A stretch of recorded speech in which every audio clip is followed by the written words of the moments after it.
পৃথিবীর body building ইতিহাসে এমন কিছু নাম আছে যাদের কথা শুনলেই শক্তি আর পরিশ্রমের একটা আলাদা ছবি চোখে ভেসে ওঠে।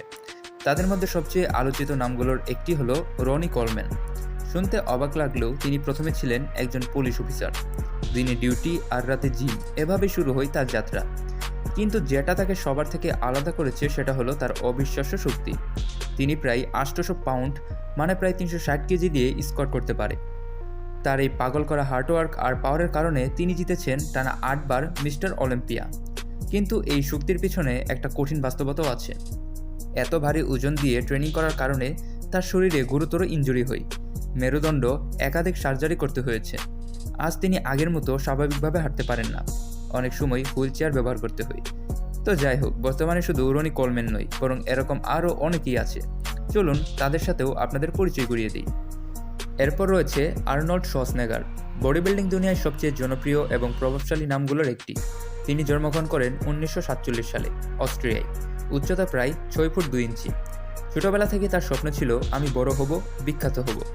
আর সেই স্বপ্ন নিয়েই তিনি জিমে ঢুকেন। ধীরে ধীরে নিজের শরীরকে একদম ভাস্কর্যের মতো গড়ে তোলেন। তিনি মোট 7 বার মিস্টার অলিম্পিয়া জিতেছেন। আর হ্যাঁ, তাকে তো অবশ্যই চিনেছেন, তার টার্মিনেটর সিনেমার অভিনেতা। তার পরিচয় শুধু বডি বিল্ডার না, বরং একজন মুভি স্টার হিসেবেও। তিনি অনেক সিনেমা করেছেন, যেমন টার্মিনেটর প্রথম, দ্বিতীয় ও তৃতীয় মুভিতে, Predator, Commando, True Lies, the Running Man, Twins ইত্যাদি। আর শুধু এখানেই শেষ নয়, তিনি এরপর ক্যালিফোর্নিয়ার গভর্নরও হন, মানে একাধারে বডি বিল্ডার, অভিনেতা, সেই সাথে রাজনীতিবিদ।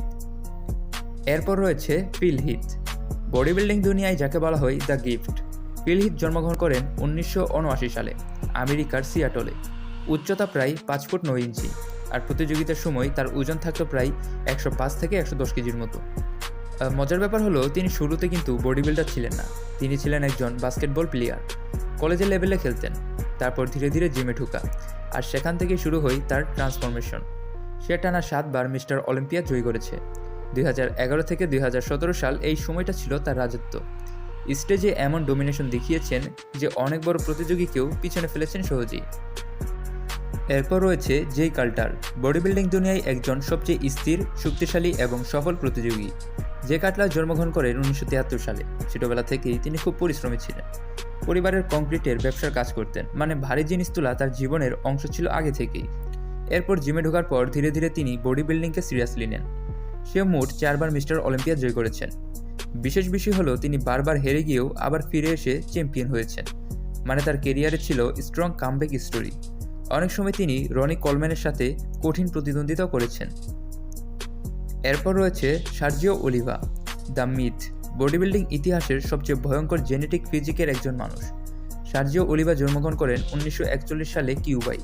তার জীবন শুরুটা ছিল একদম কঠিন, গরিব পরিবার, সাধারণ কাজ আর কষ্টের জীবন। তারপর তিনি আমেরিকায় চলে আসেন এবং বডি বিল্ডিং শুরু করেন। তার শরীর দেখে সবাই অবাক হয়ে যেত, কারণ তার মাসল ছিল প্রাকৃতিকভাবে বিশাল। তিনি মোট 3 বার মিস্টার অলিম্পিয়া জিতেছেন। সবচেয়ে অবাক করা বিষয় হলো, তিনি একবার আর্নল্ড শোয়ার্জনেগারকে হারিয়ে দিয়েছিল। তো যাই হোক, আজকের এই ভিডিও এখানেই শেষ করছি। ভিডিওটি কেমন লাগলো কমেন্টে জানাবেন। ভালো লাগলে লাইক, শেয়ার, সাবস্ক্রাইব করে পাশেই থাকুন।